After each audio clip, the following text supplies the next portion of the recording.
Assalamualaikum warahmatullahi wabarakatuh. Bismillahirrahmanirrahim. Alhamdulillahi rabbil alamin. Wassalatu wassalamu ala asyrafil anbiya'i wal mursalin wa ala alihi wa sahbihi ajma'in, amma ba'du. Saudara, puji dan syukur kita panjatkan kehadrat ilahi sekali lagi dengan izin dan ketentuannya dapat kita bertemu membincangkan di dalam program Cinta Ilmu Akidah dan Falsafah ini kitab Rahsia Kematian, Alam Akhirat dan Kiamat, tulisan Imam Abu Abdullah Al-Qurtubi, yang mana kitab ini teks asalnya bertajuk At-Tazkirah fi Ahwalil Mauta wa Umuril Akhirah, yang mana diterjemahkan oleh pihak Al-Hidayah House of Publishers Sdn Bhd. Ramai yang cuba mendapatkan buku ini disebabkan kerana isi kandungannya begitu baik sekali. Ini kerana buku ini ditulis bukan oleh ulama kecil-kecilan, ulama sebarangan, seorang ulama terkenal khususnya dalam bidang tafsir, yang mana beliau juga adalah penulis kepada kitab Al-Jami' li Ahkamil Quran. Beliau dilahirkan di Cordoba tahun 1214 dan meninggal dunia di Mesir tahun 1273 dalam usia yang agak relatifnya muda, iaitu 59 tahun. Itulah dia Imam Abdullah Al-Qurtubi ataupun Imam Al-Qurtubi. Baik saudara, kita sedar ataupun tidak telah pun berada di penghujung-penghujung episod kita ataupun musim kita ini, dan jangan lupa kuis terkumpul akidah dan falsafah. Nanti kita boleh sama-sama menghantarkanlah jawapan-jawapan kita hasil daripada jawapan yang telah kita kumpulkan, yang mana borang jawapan ini akan mula dibuka dan bolehlah dihantarkan kepada pihak TV Al-Hijrah. InsyaAllah kalau diberikan rezeki boleh memenangi hadiah utama, iaitu 2 hadiah pakej umrah tajaan Kembara Umrah Travel. Menyebut tentang umrah, untuk makluman kepada para pecinta ilmu sekalian, pada masa ini kerabat kerja Cinta Ilmu dan kru-kru penerbitan sedang berada nun jauh di kota suci Makkah Al-Mukarramah, sedang menunaikan ibadah umrah dan akan melakukan ziarah di Madinah Al-Munawwarah. Kita selaku para pecinta ilmu mendoakan supaya perjalanan mereka selamat pergi dan selamat kembali dengan sihat. Maklum sajalah, umrah di musim-musim yang agak sejuk begini agak mencabar bagi kita orang di Khatul Istiwa ini. Mudah-mudahan mereka dapat menunaikan umrah dengan baik sekali, mendapat ganjaran yang baik juga di sisi Allah dan mendapat kesihatan yang baik sepanjang berada di sana. Baik, pada kesempatan hari ini kita akan membincangkan satu tajuk yang tidak kurang juga pentingnya, iaitu berkenaan Telaga Al-Kautsar. Telaga Al-Kautsar. Apakah yang dimaksudkan dengan Telaga Al-Kautsar ini? Saya kira kita kalau dalam suasana Maulidur Rasul SAW, ramai orang kalau dalam majlis-majlis maulid ini membaca bacaan-bacaan dalam selawat. Mara'a wajhaka ya Sa'ad, ya karimal walidaini, hauduka safil mubarat, wirduna yauman nusyuri. Tapi dia baca tu, dia tak faham apa-apa. Dia baca lah, dia tak tahu apa yang dia baca. Bila tanya pakcik, faham apa pakcik baca? Entah, pakcik pun tak tahu apa pakcik baca. Itulah bacaannya kalau kita terjemahkan lah ya. Bahagialah orang yang memandang wajahmu, wahai penghulu keturunan mulia. Kolam airmu sejuk jernih, kunjungan kami di akhirat. Dalam bacaan itu kita menyebut doa kita tentang kita bercita-cita sangat nak mengunjungi kolam air milik Rasulullah SAW di akhirat nanti. Inilah yang dinamakan sebagai telaga ataupun kolam Al-Kautsar. Yang ini kita akan terangkan dan kita boleh rujuk pada muka surat 480. Mungkin ada yang kata, pertemuan yang lepas baru muka surat 430 lebih. Macam mana boleh skip terus 480? Yang tengah-tengah macam mana? Ini metodologi kita. Sebab kita nak buat ikut flow, ikut susunan.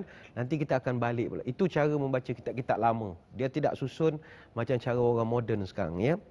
Baik, muka surat 480.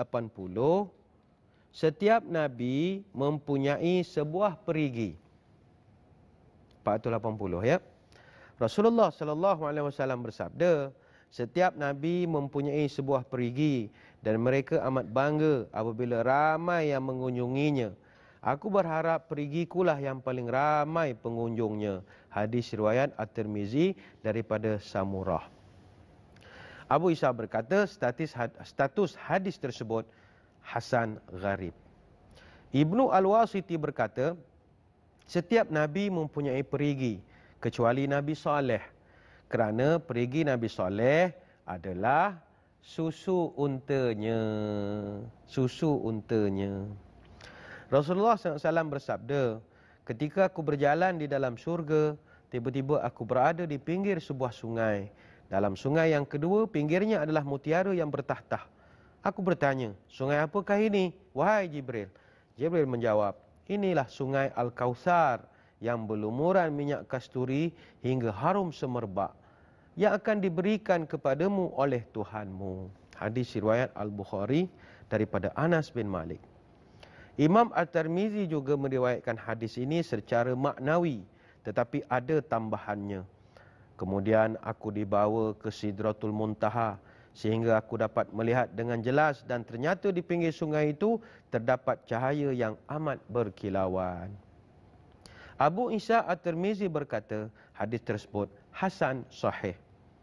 Ibnu Wahab berkata, aku diberitahu Syubaib daripada Aban, daripada Anas bin Malik radhiyallahu anhu, daripada Rasulullah sallallahu alaihi wasallam, bahawa ketika baginda dibawa naik ke langit dalam peristiwa Isra' Mi'raj, Nabi sallallahu alaihi wasallam bersabda, aku melihat sebuah sungai yang bergelombang dan berombak dengan amat laju seperti anak panah yang terlepas dari busurnya, sehingga mengeluarkan cahaya yang amat putih, lebih putih daripada susu dan airnya, lebih putih dari susu, dan airnya lebih manis daripada madu. Kedua pinggirnya adalah mutiara yang bertahta. Aku bertanya kepada Jibril AS, sungai apakah ini? Jibril AS menjawab, sungai Al-Kautsar yang akan diberikan kepadamu oleh Tuhanmu.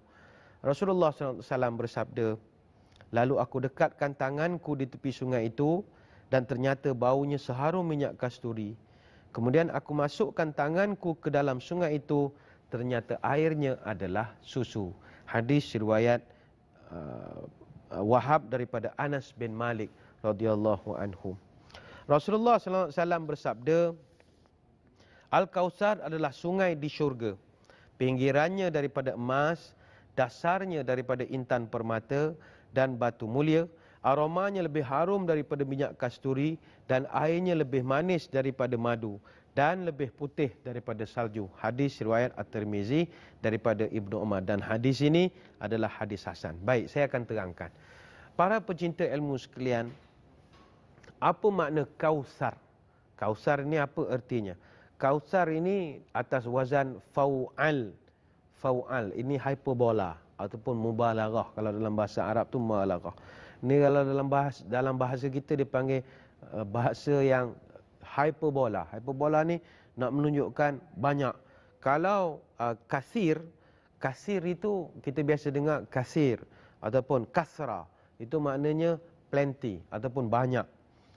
Kalau macam Kautsar itu incredible lots of amounts. Dia lagi banyak daripada banyak. Banyak.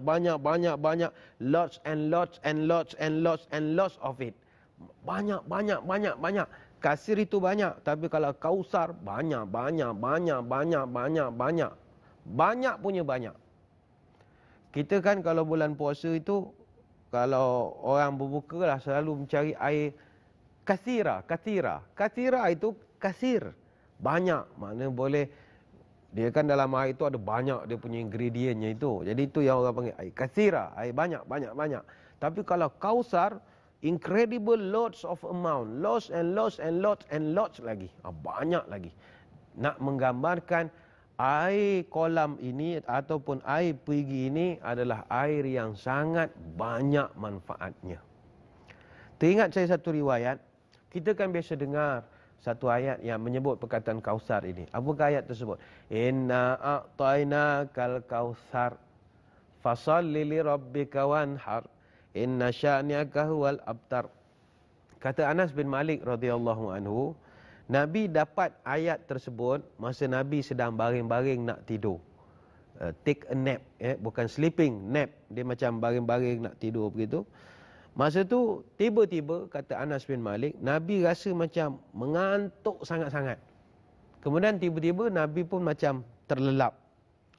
Masa tu dia baring di tengah, sahabat duduk sekeliling. Sahabat duduk sekeliling, Nabi baring. Sahabat tengok ialah Nabi baring. Kemudian Nabi macam terlelap sekejap, pup, Nabi bangun. Bila Nabi bangun, Nabi pun tersenyum. Para sahabat pun heran, kenapa pula orang ini tersenyum pula, dah bangun-bangun senyum. Tanya, kenapa ya Rasulullah? Kenapa Tuan tersenyum? Baginda pun ceritalah bahawa sebentar tadi masa dia terlelap tadi, dia dapat berita gembira daripada Allah. Dan dia pun bacakanlah wahyu yang kita kenal hari ini. Inna a'tainakal kautsar fasholli lirabbika wanhar. Kata Nabi, Al-Kautsar itu diturunkan untuk nak menggembirakan hati Rasulullah sallallahu alaihi wasallam. Sebab ketika itu anak lelaki baginda yang namanya Ibrahim baru saja meninggal dunia. Jadi dan Ibrahim adalah Nabi punya anak laki-laki yang paling akhir sekali, last son yang hidup, dan Rasulullah sangat sedih ketika itu. Jadi itu yang apabila Nabi ni baring, tiba dapat wahyu dalam terlelap dia tu tadi, Nabi sangat gembira. Al-Kautsar, aku telah inna a'tainakal kautsar, aku telah kurniakan pada kamu Al-Kautsar. Kautsar. Kautsar ini seperti yang kita dah sebutkan tadi adalah kebaikan ataupun manfaat yang sangat banyak. Banyak. Cuma beberapa keistimewaan Al-Kautsar ini masih lagi misteri dan belum terungkaikan. Kita akan bincangkan lagi tentang Al-Kautsar ini lebih lanjut. Namun saya kira kita akan berehat dulu seketika, kembali nanti.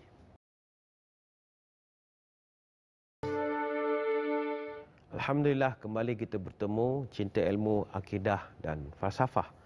Sedang membahaskan tajuk pada hari ini Telaga Al-Kautsar bahagian yang pertama. Dalam hadis yang kita bacakan dalam kitab kita hari ini, Nabi pun ada menyebut hadis riwayat At-Tirmizi, inna likulli nabiyyin haudan wa innahum yatabahawna ayyuhum aktsaru waridatan wa inni arju an akuna aktsarahum waridatan. Hadis riwayat Imam At-Tirmizi.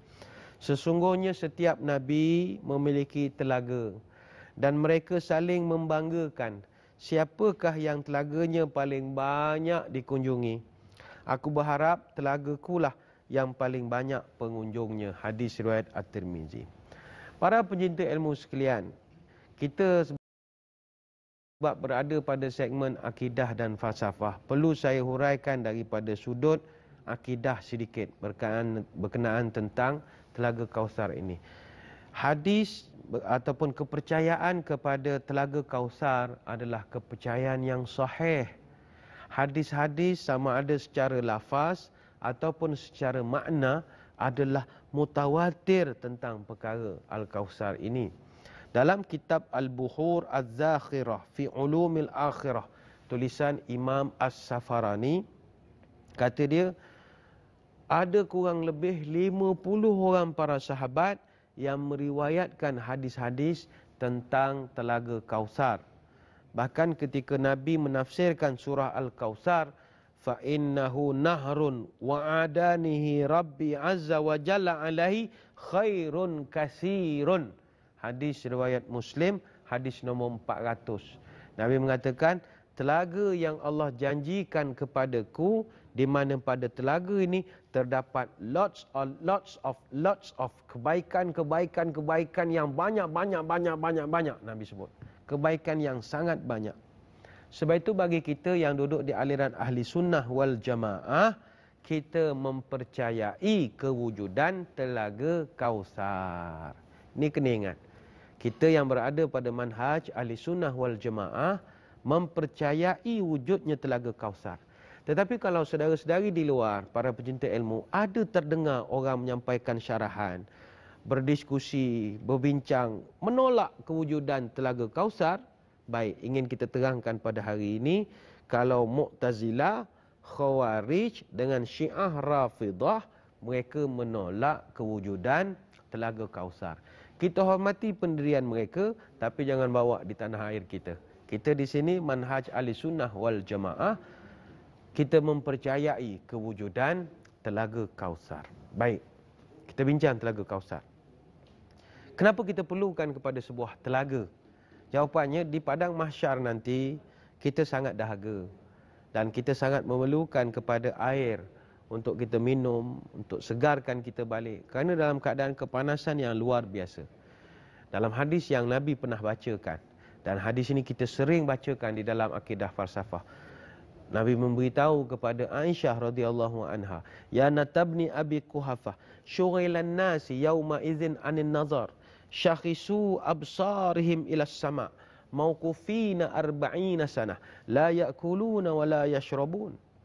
Manusia akan berdiri di padang mahsyar, begitu sibuk, tak sempat nak memandang aurat orang lain, akan berdiri memandang ke arah langit 40 tahun tidak bergerak-gerak, dan mereka tidak mau makan, mereka tidak mau minum. Tetapi dalam keadaan 40 tahun itu, dalam hadis riwayat Miqdad bin Aswad radhiyallahu anhu, tudna syamsu yaumal qiyamah, matahari akan begitu dekat dengan kepala manusia. Ada yang kata jaraknya kalau dicapai dengan tangan pun boleh sampai. Ada yang kata segalah, begitulah. Tapi nak gambarkan dekatnya. Matahari kalau 1 kilometer pun daripada kita itu pun dah panas. Ini pula kalau sejengkal, kalau satu lengan kita ini saja. Sebab sekarang matahari, jarak kita dari bumi ke matahari sekarang ini 149.6 juta kilometer. Ataupun 93 juta batu. Tapi dalam keadaan begitu pun, kalau kita musim panas, panas betul. Bayangkan dalam keadaan yang begitu panas, peluh sampai ke pinggang, sampai ke dada. Dan proses perbicaraan kita di padang mahsyar kita dah terangkan. Proses perbicaraan itu adalah 50 tahun akhirat. Dan perlu kita ingat, sehari di akhirat, 1000 tahun di dunia. Jadi semua orang pada ketika itu akan berada pada tahap yang sangat lemah. Dengan menunggu orang ramai, kita nak duduk pula. Ialah 50 tahun akhirat, bukan 50 tahun dunia. Dalam keadaan keletihan begitu, sudah pastilah manusia sangat berhajatkan kepada air, kepada apa untuk nak memberikan kesegaran. Di sini letaknya peranan Telaga Kausar. Baik, saudara, apakah fizikal Telaga Kausar ini? Pertama, Telaga Kausar ini dari segi fizikalnya, pertama bentuknya. Bentuknya dan juga keluasannya.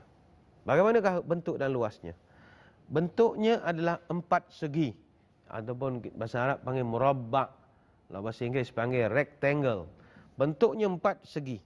Yang mana panjang sisi-sisinya adalah sama. Dalam hadis riwayat Muslim, haudi masiratu syahrin wa zawayahu sawa'un. Apa kata Nabi? Nabi sebut, telagaku itu sejarak 1 bulan. Tepi-tepinya juga sejarak dengan itu. Jarak 1 bulan. Kenapa Nabi sebut jarak 1 bulan?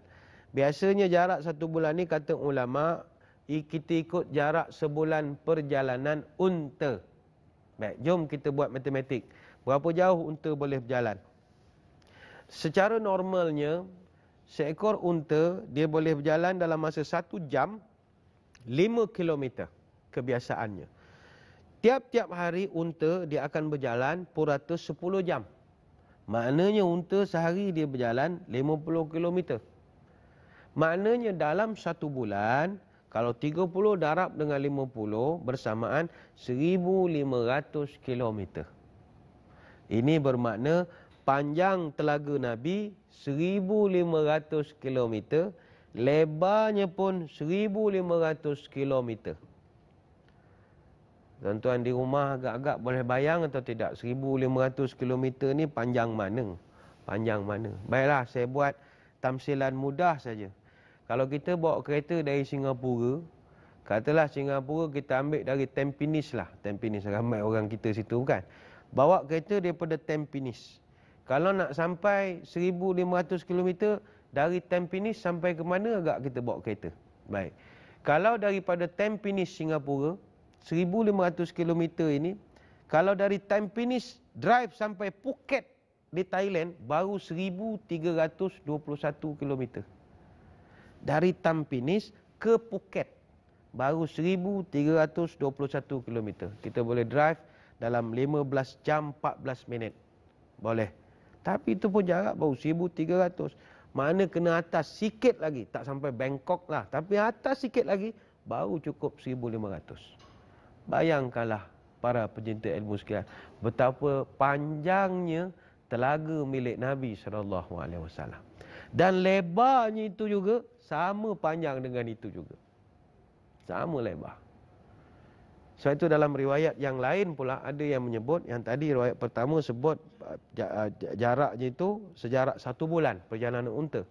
Ada juga riwayat yang lain, innali haudon tuluhu ma bainal Ka'bah ila Baitil Maqdis abyadu minal labani aniyatuhu adadun nujumi wa inni la aksarul anbiya taba'an yaumal qiyamah.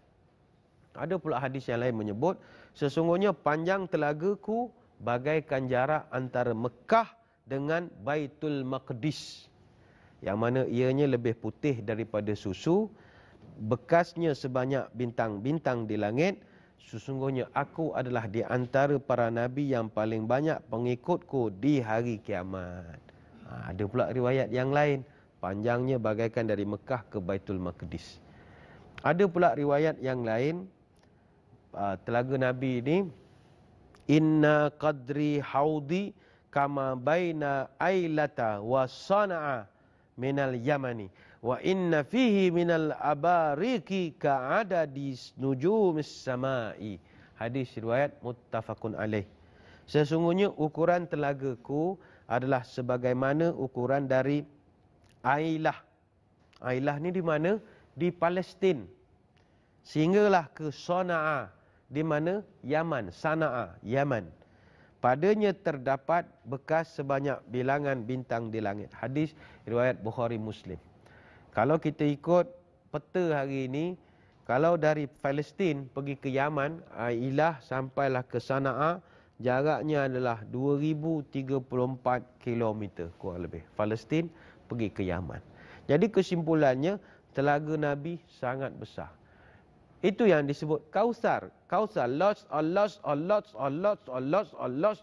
Gitu kan, berapa kali lot. Banyaknya, banyak. Sebab dia punya besar saja mengalahkan daripada sungai-sungai yang panjang yang ada sekarang ini. Begitu besar sekali. Tapi soalnya, layak ke muka-muka macam kita minum air. Nah, ini kita akan terangkan pada kesempatan akan datang insya-Allah. Sebab walaupun sebesar-besar itu, ada orang yang tak boleh masuk pun. Restricted area. Tak dibenarkan masuk. No entry. Ini akan datang, kita akan terangkan. Kemudian, apa lagi kita nak tahu daripada telaga Kausar ini? Tadi kita terangkan dia punya bentuk dia. Sekarang kita bincangkan tentang bekas-bekas yang digunakan. Ataupun bejana telaga itu. Al-Haud itu. Ada satu hadis riwayat Bukhari Muslim disebutkan, ma'uhu abyadu minal labani wa rihuhu atyabu minal miski wa kizanuhu kanujumis samai man syariba minha fala yazma'u abada. Hadis riwayat Bukhari dan Muslim. Apa artinya? Airnya lebih putih daripada susu. Aromanya ataupun harumannya lebih harum dibandingkan kasturi. Bekasnya bagaikan bintang-bintang di langit. Barang siapa minum darinya, nescaya dia tidak akan pernah merasa dahaga selama-lamanya. Baik.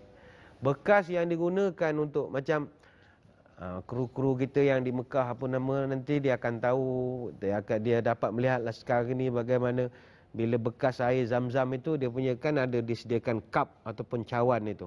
Cawan baru, cawan dah digunakan. Samalah telaga Kausar ini, dia nak minum tu ada juga disediakan bekas-bekas dia. Macam bejana, ada orang panggil bejana, kita panggil cup lah ataupun gelas-gelas begitu kan. Berapa jumlah bekas-bekas yang digunakan untuk nak menceduk air, mengambil air daripada telaga Kausar ini? Dalam hadis disebutkan, bekasnya bagaikan bintang-bintang di langit. Nak gambarkan punya banyaknya bekas-bekas yang digunakan. Cuma, ialah sebab kita nama cinta ilmu. Seronok kita bincang nombor-nombor ni sedikit. Kalau kita sebut bintang-bintang di langit, agak-agak berapakah jumlah bintang di langit? Ini seronok kajian ini. Ada satu kajian yang pernah dia buat oleh Peter Van Dokkum. Peter Van Dokkum ini seorang astronomis daripada University of Yale. Dia buat kajian tentang berapa jumlah bintang yang ada dalam dunia.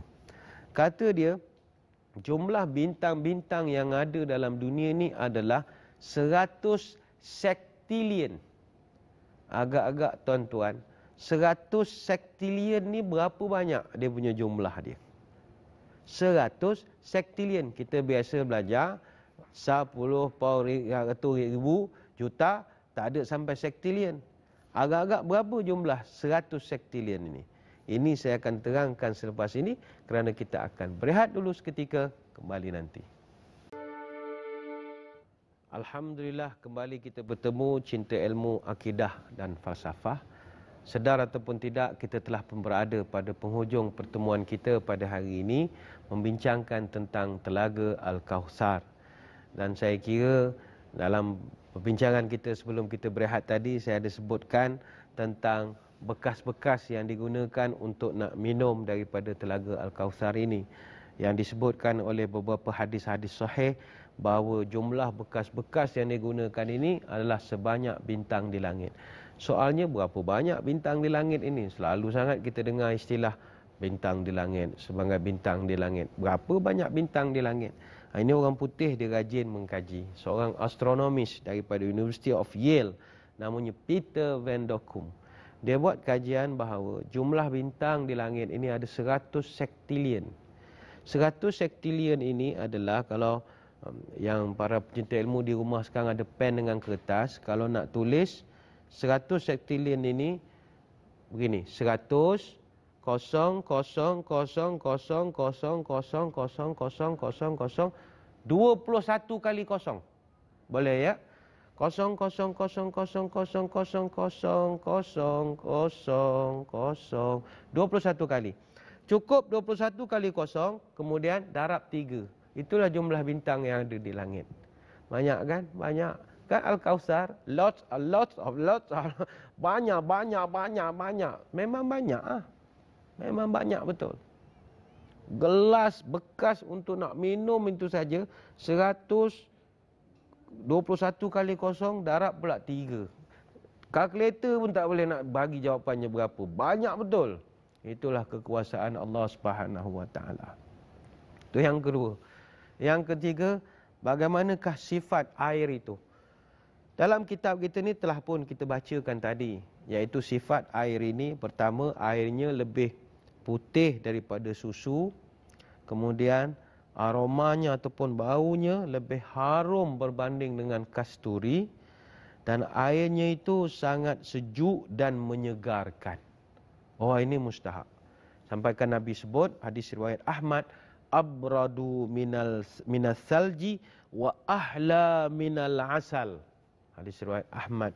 Nabi sebut airnya itu lebih dingin daripada ais dan lebih manis dari madu. Wah, luar biasa sekali. Lebih dingin dari ais. Orang sekarang kan musim-musim panas nanti, ni kita musim-musim terkujuh, tak ada lah. Musim panas nanti kita banyak minum ais. Contohnya aiskrim, apa lagi? ABC. Sekarang ada ABCD pula dah. Air batu campur cendol, air batu campur durian, ABCD. Macam-macam lah. Untuk ada es teler, itu kalau di seberang pak. Untuk es teler namanya. Untuk apa ais lagi?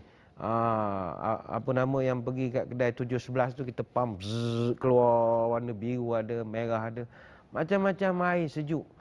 Kita rasa air tu dah segar dah. Ice blended misalnya ya. Dia blend sekali dengan air batu sekali. Itu semua sangat menyegarkan.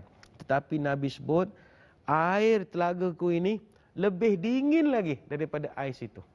Memang sedap betul. Sampai sedap betul. Dan dia punya rasanya, wa ahla minal asal. Dan lebih manis daripada madu. Bagi tuan-tuan yang kencing manis, diabetes, jangan takut. Padang mahsyar minumlah manis banyak-banyak. Dah tak sakit lagi dah. Minum je. Dia boleh menyegarkan kita. Baik, dari mana sumber air ini? Kita dah bincangkan tadi dalam kitab kita. Asalnya daripada Al-Kautsar, iaitu nama sebuah sungai yang ada di dalam syurga, yang disalurkan menerusi saluran paip.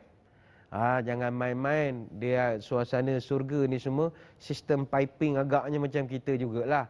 Dia ada sistem saluran paip yang dipanggil mizab. Mizab, saluran-saluran paip. Dalam satu hadis riwayat Imam Muslim, Nabi sebut yarudtu fihi mizabani yamuddani minal jannah. Ahaduhuma min zahabin wa akhiru min warikin. Nabi sebut air mengalir dengan deras ke dalamnya, iaitu dalam telaga itu melalui dua pancuran, dua paip besar daripada syurga. Salah satunya dibuat daripada emas dan satu paip lagi dibuat daripada perak. Hadis riwayat Muslim.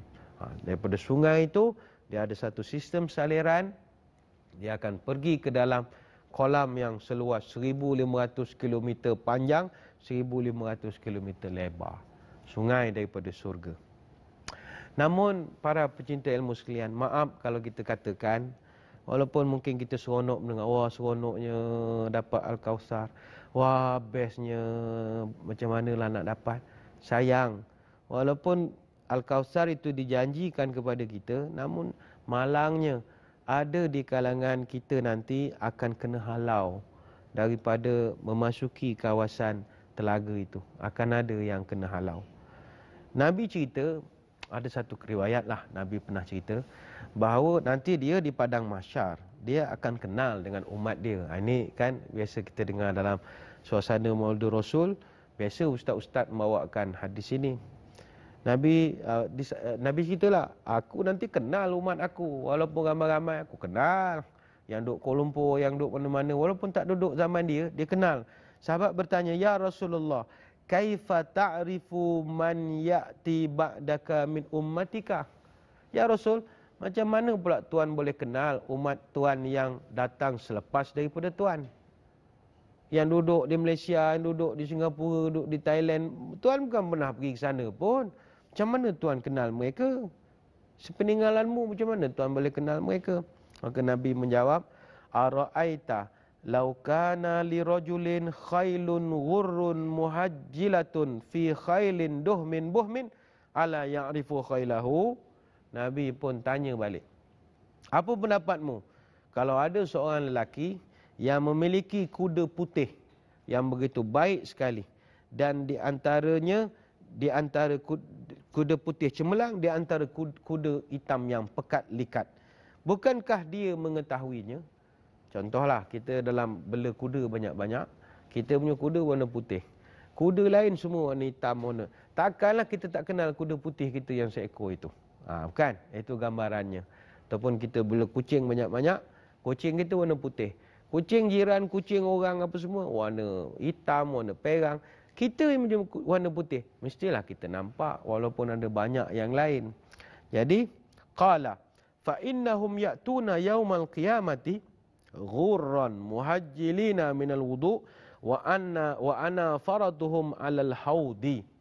Nabi cerita lagi, sesungguhnya mereka ini akan datang pada hari kiamat dengan putih bersinar kerana wuduk mereka, dan saya sendiri akan sambut mereka di dalam dekat dengan telaga. Fala yuzadana rijalun an haudi kama yuzadul ba'ira dalu. Maka jangan sampai ada yang terusir daripada telagaku sebagaimana unta tersesat yang terusir. Unadihim ala halumma, ala halumma, ala halumma. Saya memanggil mereka, mari sini, mari sini. Mohlah ke sini, mari, ayuh ke sini. Fayuqalu innahum qad baddilu ba'daka fa'aqulu fasuhqan, fasuhqan, fasuhqan. Kata para malaikat, tiba-tiba ada malaikat yang menegur, ya Rasul, sesungguhnya mereka ini telah menggantikan agamanya sepeninggalanmu, maka Nabi pun kata kepada umat dia ketika itu, menjauhlah, menjauhlah, menjauhlah. Apa artinya tuan-tuan sekalian? Dia begini. Nabi cerita, aku ni kenal umat aku. Sebab hasil daripada bekas wuduk, ni kan kita pernah bincangkan dulu. Kita punya bekas air semayang ini, dia akan jadi cahaya. Jadi daripada cahaya kita ini, dia akan keluar warna yang fluorescent agaknya. Nabi boleh cam. Jadi pada umat-umat dia, dia akan panggil, ala halumma, ala halumma, ala halumma. Mari sini, mari sini, mari, mari, mari, mari, mari, mari. Kita ni pun memang kita umat Nabi, kita pun datang. Datang. Bila Nabi nak bawa kita pergi Telaga Al-Kausar, tiba-tiba ada roadblock. Ada roadblock. Ada sekatan jalan raya oleh para malaikat. Para malaikat pun tegur, ya Rasul, minta maaf. Orang ini sepinggalanmu telah menggantikan agama dengan benda lain. Nabi terkejut. Lah, itu macam kah? Alumma, fasuhkan, fasuhkan, fasuhkan. Dah pergi. Nabi halau kita daripada Telaga Kausar. Soalnya apakah maksudnya orang yang mengubah-ubah agama ini? Dalam beberapa hadis yang lain disebutkan, la yaridanna alayya aqwamun a'rifuhum wa ya'rifuni summa yuhalu baini wa bainahum fa aqulu innahum minni fayuqal innaka la tadri ma ahdasu ba'daka fa aqul suhqan suhqan lima ghayyara ba'di. Hadis muttafaqun alaih. Akan datang ke telagaku, perigiku nanti, orang yang aku kenal dan mereka pun kenal pada aku. Namun kemudian mereka dihalang daripada datang dekat dengan aku. Aku pun tanya kepada malaikat, apa yang kau sekat? Ini orang saya. Ini orang saya, kata Nabi.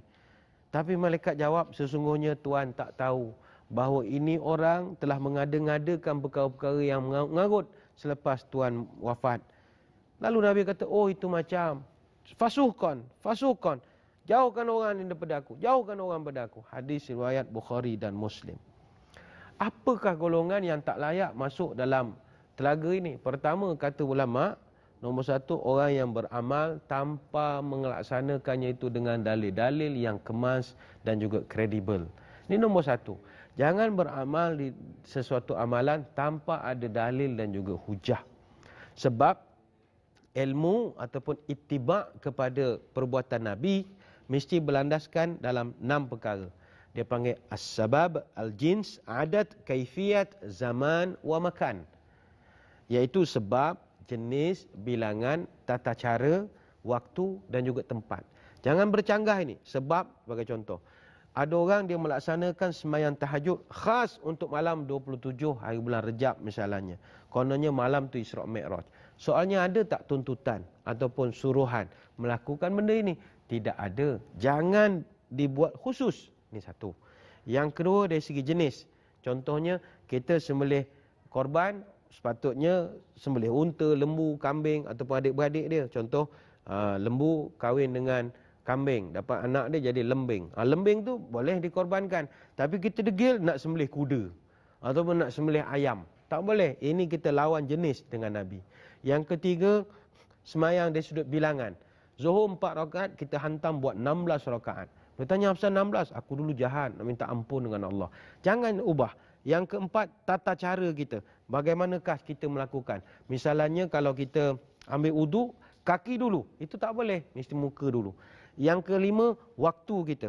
Kita buat korban sebelum daripada semayang raya. Tak bolehlah. Dan dari segi tempat, kalau kita buat haji, haji dekat Singapura. Tak bolehlah, haji mesti di Mekah. Jadinya, orang-orang macam ni, dia tak akan dapat telaga haud. Sebenarnya banyak kita nak terangkan namun masa tak mengizinkan. Sekali lagi, kita akan cuba membincangkan tajuk ni pada kesempatan akan datang. Jadi, jangan lupa untuk turut sama dalam kuis kita kerana hadiah menarik menanti anda. Sekadar itu pertemuan kita, wabillahi taufiq wal hidayah. Assalamualaikum warahmatullahi wabarakatuh. Wallahu a'lam.